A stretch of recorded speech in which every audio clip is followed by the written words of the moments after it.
Hello बच्चा लोग, आज मैं लेके आई हूँ इतिहास को जानो श्रृंखला में एक नया विषय और उस विषय का नाम है कि हड़प्पा और एक वैदिक सभ्यता में क्या अंतर था दोनों की सभ्यताओं में। जैसे वो ग्रामीण सभ्यता थी, वो नगरीय सभ्यता थी, तो दोनों की सभ्यताओं में क्या डिफरेंस था। इन सभी चीजों के बारे में आज हम लोग चर्चा करेंगे। ठीक है, तो आइए स्टार्ट करते हैं। इतिहास को जानो श्रृंखला में पहला जो टॉपिक है आपके स्क्रीन पे वो है, जिसे दो कॉलम हम लोग बना के लिखेंगे। एक तरफ लिखेंगे वैदिक सभ्यता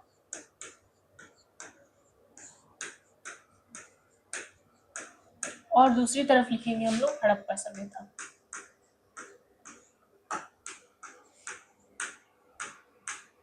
है ना। वैदिक सभ्यता के डिफरेंस को देखेंगे और हड़प्पा सभ्यता के डिफरेंस को देखेंगे कि दोनों में क्या कॉमन था। तो ये क्या थी, वैदिक सभ्यता क्या थी, एक ग्रामीण सभ्यता थी, ग्रामीण अर्थव्यवस्था भी कह सकते हैं। ठीक है, और ये क्या थी, नगरीय थी, नगरीय सभ्यता थी। इसका क्या मतलब हुआ, यानी जो ऋग्वैदिक थी या वैदिक सभ्यता जो थी, ऋग्वैदिक और उत्तर वैदिक को कंबाइन करके वैदिक सभ्यता कहा जाता है। तो वैदिक सभ्यता क्या थी, ग्रामीण सभ्यता थी, यानी वहां के लोगों का जीवन कैसा था, जैसे गांव स्तर पे होता है वैसा था। और वही हड़प्पा क्या था, नगरीय सभ्यता थी। नगरीय सभ्यता का मतलब कि घर जो थे वो घास फूस के ना बन करके पक्के ईंटों के मकान बने होते थे, इस तरह की चीजें। लोगों का वर्क कल्चर, जैसे अभी मान लो आप दिल्ली में रह रहे हो, दिल्ली के बाहर अगर आप जैसे आसपास के छोटे मोटे गांव जाओगे तो वहां से और यहाँ के घरों में, यहाँ के रोड में और इवन जो पूरा नगर निर्माण है, सड़क स्ट्रक्चर है, बिल्डिंग निर्माण है, इन सब चीजों में बहुत ज्यादा डिफरेंस आपको दिखेगा, दिखेगा कि नहीं दिखेगा। तो वैसे स्ट्रक्चर को ही हम लोग डिफाइन करके ये बताया गया है कि वैदिक सभ्यता क्या थी, ग्रामीण थी, और हड़प्पा क्या थी, वो एक नगरीय सभ्यता थी। ठीक है, हमने ये एक डिफरेंस देखा। दूसरा डिफरेंस दो देखेंगे हम लोग कि इन लोगों के जो पालतू पशु थे वो कौन से थे, घोड़ा को माना गया, या अश्व लिखता है ना, अश्व मतलब क्या होता है, घोड़ा। ठीक है, और दूसरे जो इनके जो पालतू पशु थे, हम कह सकते हैं एक श्रृंग वाले बैल, यानी एक श्रृंगी बैल,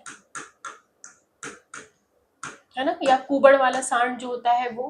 तो ये लोग, जबकि हड़प्पा के लोग बहुत रेयर ही कहीं मिलता है कि एक सूत का गैंडोर था जहां से घोड़े के अस्थि पंजर के साक्ष्य मिले हैं, बाकी कहीं से नहीं। ये माना जाता है कि हड़प्पा के लोग घोड़े से परिचित नहीं थे। हाँ, अस्थि पंजर मिले हैं, इसका मतलब ये नहीं कि वो घोड़े से परिचित थे। इसका मतलब ये है कि हो सकता है कि कोई व्यापार करने आया होगा और उसका घोड़ा यहाँ मर गया होगा और वो छूट गया होगा, क्योंकि एक ही जगह से मिलना या एक दो जगह से मिलना ये नहीं माना जा सकता। बोलता है कि हाँ ये लोग जानते थे। तो वैदिक सभ्यता के लोग घोड़े से परिचित थे, जबकि हड़प्पा सभ्यता के लोग घोड़े से परिचित नहीं थे। और उनका जो प्रिय पशु था वो हुआ करता था एक श्रृंगी बैल या कुबड़ वाला बैल जिसको कहते हैं। ठीक है, अगला डिफरेंस जो हम लोग देखेंगे इसमें, देवताओं की प्रधानता। क्या है, देवताओं की प्रधानता। ठीक है, और इसमें क्या है, देवियों की प्रधानता।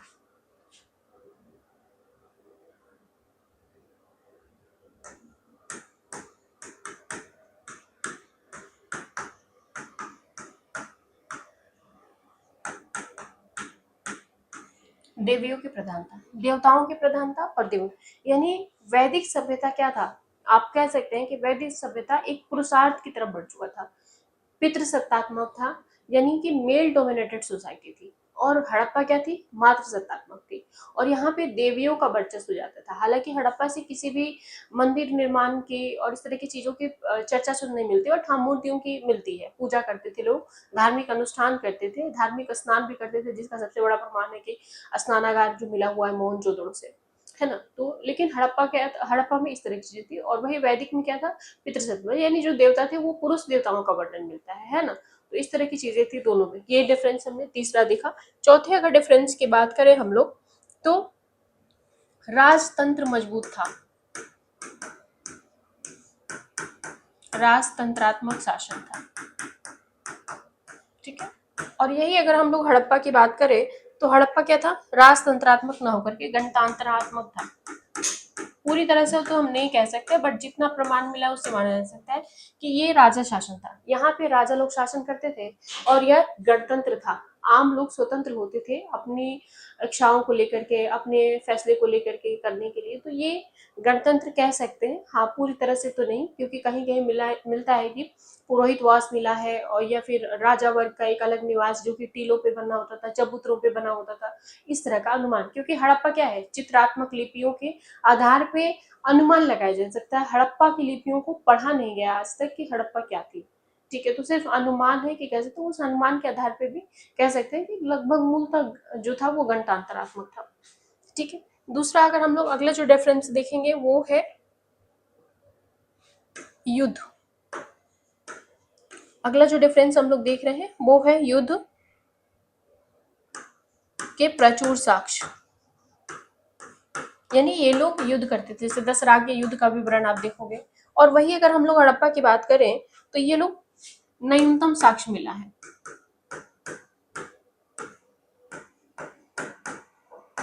युद्ध से न्यूनतम साक्ष्य, बहुत कम साक्ष्य युद्ध को लेकर के मिला हुआ, ठीक है। तो ये चीजें, ये लोग युद्ध करना जानते थे, दसरा के युद्ध, कई सारी चीजों के, और इनके इसमें नहीं मिला है।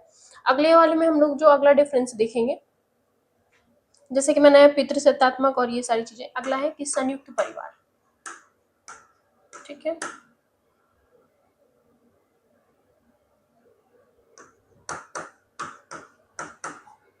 और ये लोग एकांकी परिवार था, जैसे आज के जमाने में एकांकी परिवार का मतलब क्या होता है, हाँ बिल्कुल, अलग सिंगल रहना, पेरेंट्स से अलग रहना, सिंगल रहना, इस तरह की अवधारणा थी।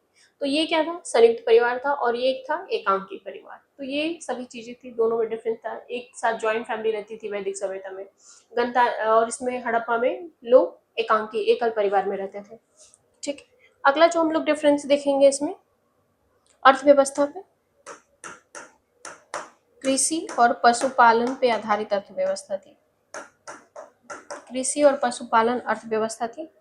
और अगला है, ये क्या था, उद्योग आधारित था, उद्योग आधारित अर्थव्यवस्था थी,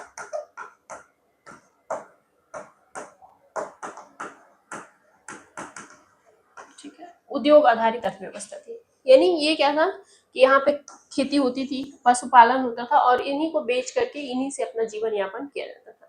लेकिन ये क्या कह रहा है, उद्योग, ये कृषि भी करते थे और उसके साथ साथ उस फसल का आयात निर्यात भी करते थे। जैसे बहुत सारे हड़प्पा की मोहरें मेसोपोटामिया से मिली है, मेसोपोटामिया की मोहरें हड़प्पा से मिली हुई है। तो ये सब चीजें कहीं ना कहीं दर्शाता है कि वो उद्योग धंधा में काफी विकसित और परिचित लोग थे, ठीक है। अगला जो हम लोग डिफरेंस देखेंगे इसमें वो था कर्मकांड का प्रचलन,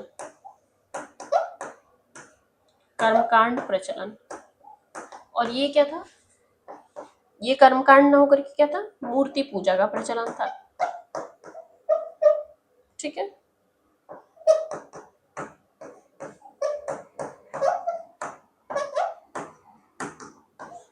है ना। तो ये क्या था, कर्मकांड था। जैसे कि आप लोगों को पता होगा कि वैदिक कर्मकांड, वैदिक साक्ष्य में या वैदिक सभ्यता में कर्मकांड इतने बढ़ गए कि इन्हीं कर्मकांड को खत्म करने के लिए बौद्ध और जैन जैसे धर्मों का उदय होगा। यानी 40 गाय आप दान में दीजिए तो हम आपको मोक्ष तक पहुंचा देंगे, आपके पूर्वज 20 गाय दीजिए, आपके पूर्वज को स्वर्ग की प्राप्ति हो जाएगी, मोक्ष पहुंच जाएंगे। तो कर्मकांड इतना ज्यादा बढ़ चुका था वैदिक सभ्यता में, ठीक है। लेकिन हड़प्पा सभ्यता कर्मकांड पे न होकर के मूर्ति पूजा पे और अपने कर्मों पे आधारित था, ठीक है। तो ये इतने सारे डिफरेंस को हमने देखा इनके बीच में। कभी भी आपको ये, ठीक है, इसमें एक और चीज था कि ये लोग पशुओं का मांस खाते थे, पशुओं का मांस प्रचलन में था, ठीक है। ये एक, और इनमें क्या था कि ये मछली खाते थे, ठीक है, मछली का प्रचलन था, ठीक है। ये जो हड़प्पा के लोग थे ये नमक से परिचित नहीं थे, परिचित नहीं थे, और ये लोग नमक से परिचित थे, ठीक है।